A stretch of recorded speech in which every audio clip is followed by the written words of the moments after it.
Thank you so much for joining me for another Woman Crush Wednesday.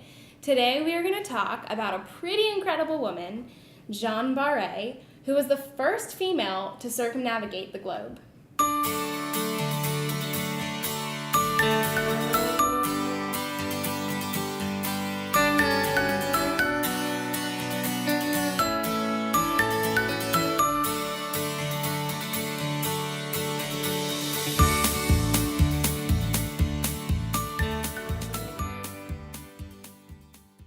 Fact number 1.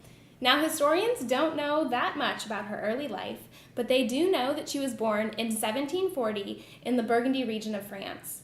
Now, Burgundy during that time was incredibly poor, so it is very probable that she was born into a very impoverished family.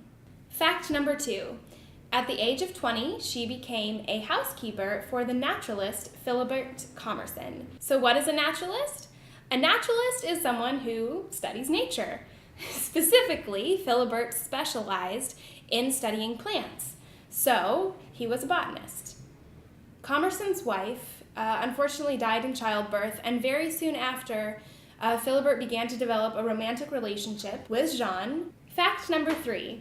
In 1765, Commerson was invited by adventurer Louis-Antoine de Bougainville to travel around and study plants.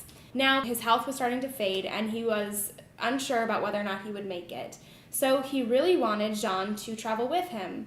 Now, of course, during this time, women were not allowed on French naval boats. So what she did was ended up dressing up as his male assistant and ended up going on the voyage with him.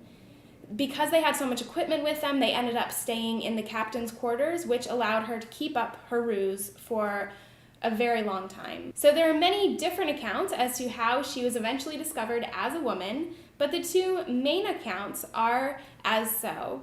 Number 1, when they finally arrived in Tahiti, the local native women of Tahiti immediately saw Jeanne and were like, nope, she's definitely not a man, she's a woman, and called her out on it.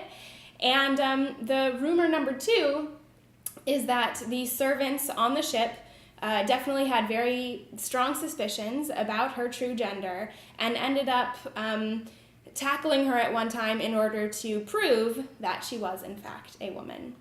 Fact number 4.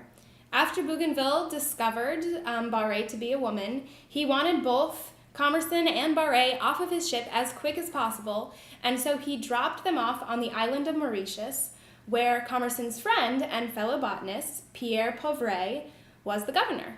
Now, Baret continued to serve as Commerson's assistant. They studied lots of different plants on the Bourbon Islands as well as Madagascar. Unfortunately, Commerson did die a few years later. He died completely penniless, which meant that Baret ended up having to work at a tavern so that she could make ends meet while she figured out what she was going to do next. Fact number 5. In 1774, Baret met Jean du Barnat, who was an officer in the French army, and they were married. They ended up leaving Mauritius and returning back to France, which allowed her to become the first female to circumnavigate the globe. She ended up spending the rest of her life in a tiny little quiet village, and she was actually able to claim both Commerson's money as well as a small little pension from the government. In 1807, she died at the age of 67, and by that time she was held in very high regard by the French society because of her adventures around the world. Commerson left one final gift to this incredible woman. He named one of the species that they found Solanum baretia after her.